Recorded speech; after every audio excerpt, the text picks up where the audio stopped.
ढंग से संविधान लिखा गया है। संविधान के बारे में एक शायर ने क्या कहा कि तुम्हारी हर तकलीफों का मैं एक मुकम्मल जवाब हूँ, कभी वक्त मिले तो मुझे पढ़ना, मैं भारत का संविधान हूँ। सैल्यूट करते हैं उन संविधान बनाने वालों को जिन्होंने इतना मजबूर किया। और याद रखिए, ये जो नेता है ना, जो संसद में बैठे रहते हैं, बेच दिए रहते हैं आपको। ये जो संविधान है ये उन्हें रोक के रखा है, तुम बेच नहीं सकते हो। अगर आप ईमानदार समझते हैं तो वाकई समझिए कि जो संविधान बनाने वाले थे वो ईमानदार थे। वहीं अगर आप देखेंगे ध्यान से तो भारत में एक ऐसी भी जाति है जिसने कभी शिक्षा को छोड़ा ही नहीं, ब्राह्मण जाति। भारत में ब्राह्मण जाति कभी शिक्षा को नहीं छोड़ी, इसलिए वो लोग बहुत कम होने के बावजूद, 3% होने के बावजूद भी भारत के जितने भी बड़े पोस्ट है उसकी 60% उन्हीं लोग के पास है। तो क्या ऐसा थोड़ी एक किसी ब्राह्मण को आपने रिजर्वेशन दिया? कहीं किसी ब्राह्मण को तो जनरल जाति में आता है, कोई रिजर्वेशन नहीं है। आप में बहुत से लड़के ब्राह्मण के होंगे, मतलब जनरल जाति के होंगे, जैसे सिंह राजपूत वगैरह लोग होते हैं, लेकिन वो लोग कभी शिक्षा को नहीं छोड़े। इसलिए आज भी देखिए 3% होने के बावजूद भारत में जितने बड़े पोस्ट हैं उसके 60% पे वही लोग हैं, चाहे वो पत्रकारिता है, वकालत है, प्रशासन है, हर जगह हैं लोग वो लोग। तो शिक्षा है भैया, शिक्षा दीजिएगा तो आपको कहीं कोई नहीं रोके। मनुस्मृति, मनुस्मृति भाई, इसे सबसे प्राचीन राजनीतिक किताब कहा जाता है। इसे मनुस्मृति का, मनुस्मृति में बहुत सारी चीजें कही गई हैं, बहुत सारी अच्छी चीजें भी हैं। मनुस्मृति में किस तरह से शासन करना चाहिए, किस तरह से कर्मचारियों को दबा के रखना चाहिए, लेकिन इसमें 2 जगह आके विवाद फंस जाता है। यहाँ महिलाओं को और दलितों को बहुत ही निम्न दिखा दिया गया। मतलब इस किताब के हिसाब से महिलाएं और दलित जो होते हैं बहुत ही समाज के मतलब अलग कोटि में उनको क्या कर दिया जाता है, जगह दे दिया है, जिस वजह से इसका महिलाएं और मतलब दलित इसका विरोध करते हैं। किस किताब का? मनुस्मृति। इसका मनुस्क्रिप्ट का। समझ में आ गया कि नहीं आ गया? लेकिन ये बहुत प्राचीन किताब है, राजनीति से संबंधित बहुत प्राचीन किताब है। हालांकि मनुस्मृति पे तो ये भी हो गया है कि भारत का संविधान हटा के मनुस्मृति लगा दिया जाए। अभी एक तो आदमी, हम ट्रेन में आ रहे थे ना, तो एक बहस कर रहा था, हम कहे भाई साहब अब इसका मतलब हमको ये पूरी किताब पढ़ना पड़ेगा तभी हम कुछ बता सकते हैं, और हम भी पूरी तरह से मनुस्मृति पढ़े नहीं है, जिस हिसाब से कि हम वहां बहस करने लगे नहीं हमारा संविधान अच्छा है या ये खराब है। क्योंकि आप 2 चीज में कंपैरिजन तभी कर सकते हैं ना जब दोनों पढ़े हो।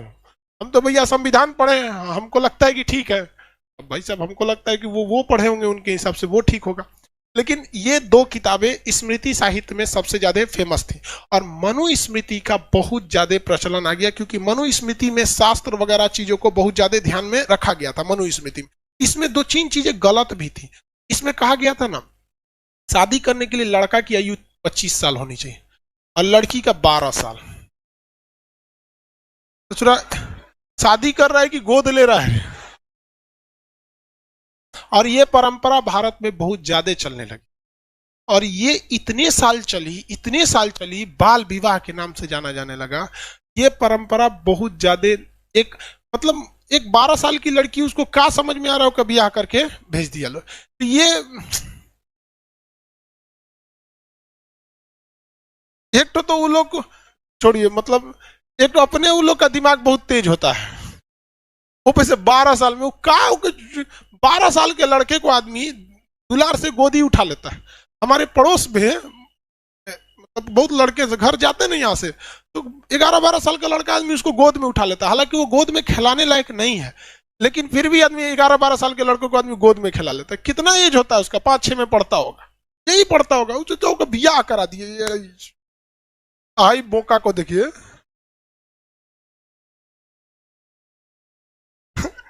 25 साल। चलिए, इसमें 8 प्रकार के विवाह की चर्चा थी। कितने प्रकार की? 8 प्रकार के विवाह की चर्चा थी। कई टाइप के क्या थे? विवाह थे। लेके भाग जाएंगे तो राक्षसी विवाह वगैरह वगैरह, कई टाइप की। इसमें किस चीज की चर्चा थी भैया? विवाह वगैरह की चर्चा किया गया था। किस किताब में? स्मृति, मनुस्मृति। देखिए, आप एक चीज याद रखिएगा, जीवन में हमेशा आप किसी दूसरे के लिए या समाज के लिए कितना भी भलाई कर दीजिए, लोग उस भलाई को भूलेंगे बहुत जल्दी। और एक भी गलती कर दीजिए, लोग उसे कभी भूलेंगे ही नहीं। ये परंपरा है, ये नियम है इस समाज का। हम हो या आप हो, आप अपने रिलेशन में, दोस्तों में, मम्मी पापा में, भाई बहन में कल को शादी ब्याह हो जाएगी, उसमें आप किसी के लिए जान दे दीजिए। ये मानव की टेंडेंसी है, इसमें आप उदास नहीं होइएगा, बल्कि इसे समझ के अपनी जिंदगी को उसी हिसाब से ढाल दीजिएगा। किसी के लिए एहसान करने जा रहे हैं तो याद रखिएगा ये 2 से 3 दिन में भूल जाएगा। और अगर किसी को आपने डांट दिया भी ना तो एक बात याद रखिएगा कि ये साला जिंदगी भर नहीं भूलेगा। ये दस्तूर है दुनिया का, इसलिए हमेशा याद रखिएगा। मनुस्मृति में क्या अच्छाइयां हैं ये दुनिया कभी नहीं याद रखेगी, लेकिन मनुस्मृति में बुराइयां क्या है ये हर दुनिया के जुबान पर आएगा। इतिहास आपको यह नहीं पढ़ाया जाता है कि आप इसे सब्जेक्ट की तरफ पढ़ के निकल जाए, बल्कि इससे सीखिए कि इतनी बड़ी किताब जिसे हिस्ट्री का सिलेबस बनाया गया, लेकिन इसको हमेशा कोई भी टीचर जब भी इसे पढ़ाएगा तो एक निगेटिव के हिसाब से ही पढ़ाता है, क्योंकि ये दस्तूर है दुनिया का कि आपकी निगेटिव चीजों को हमेशा ध्यान दिया जाएगा। नाथूराम गोडसे का दूसरा किसी को कुछ भी नहीं पता रहेगा, लेकिन एक चीज जरूर पता रहेगी, महात्मा गांधी को मारा था। तो ये दस्तूर है, आपको इस हिसाब से अपनी जिंदगी को ढालना पड़ेगा। नहीं ढालेंगे ना तो आपसे विशाल विशाल जीव थे, डायनासोर मर के चल गए इस पृथ्वी से। अगर आप अपने आप को प्रकृति, वातावरण और समय के अनुसार नहीं ढालेंगे ना तो विनाश निश्चित है आपका। तो आप अपने समाज के हिसाब से खुद को ढाल दीजिए। उसी हिसाब से बोला जाता है जैसा देश वैसा भेष। इसमें कितने प्रकार के विवाह की चर्चा थी? 8 प्रकार की। सबसे अच्छा विवाह जो होता है मम्मी पापा जो ढूंढ के लाते हैं वो। उसके बाद क्या है, इसमें संस्कार की चर्चा है। क्या है? संस्कार। 16 ठो संस्कार देना है किसी भी बच्चे को। कितने संस्कार देने? 16। संस्कार तो चालू हो जाता है जब से बच्चा जन्म नहीं लिया है तब से।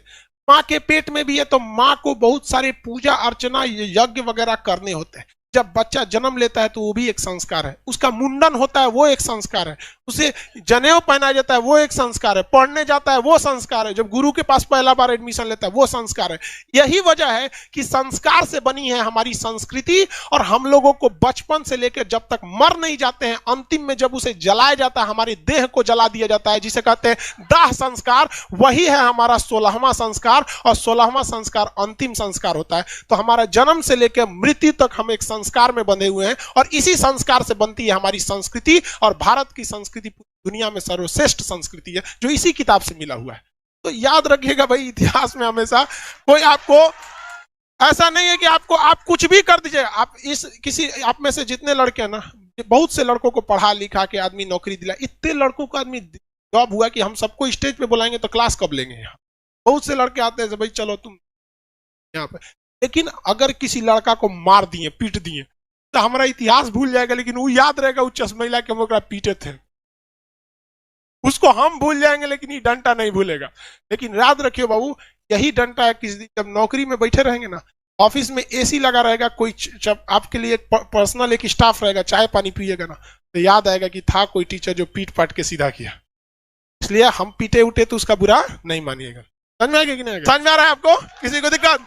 मनुस्मृति में हर एक चीजें गलत नहीं है। इवन दुनिया की कोई भी किताब या दुनिया का कोई भी सिद्धांत 100% सही नहीं होता है। हर चीज में कुछ अच्छाइयां कुछ खराबियां होती हैं। आप डिसाइड कीजिए आपको उसे क्या चाहिए। हाँ, ये बात हकीकत है कि इसमें महिलाओं को और दलितों को बहुत ज्यादा सम्मान की नजर से नहीं देखा गया, लेकिन 8 प्रकार के विवाह ये भी एक गलत ही था। मनुस्मृति में लिखा गया है कि पुत्री, पत्नी, माता या कन्या किसी भी स्वरूप में नारी स्वतंत्र नहीं होनी चाहिए। पति पत्नी को छोड़ सकता है, गिरवी रख सकता है, बेच सकता है। स्त्री को संपत्ति रखने का अधिकार नहीं है। स्त्री की संपत्ति का मालिक उसका पति, पुत्र या पिता है।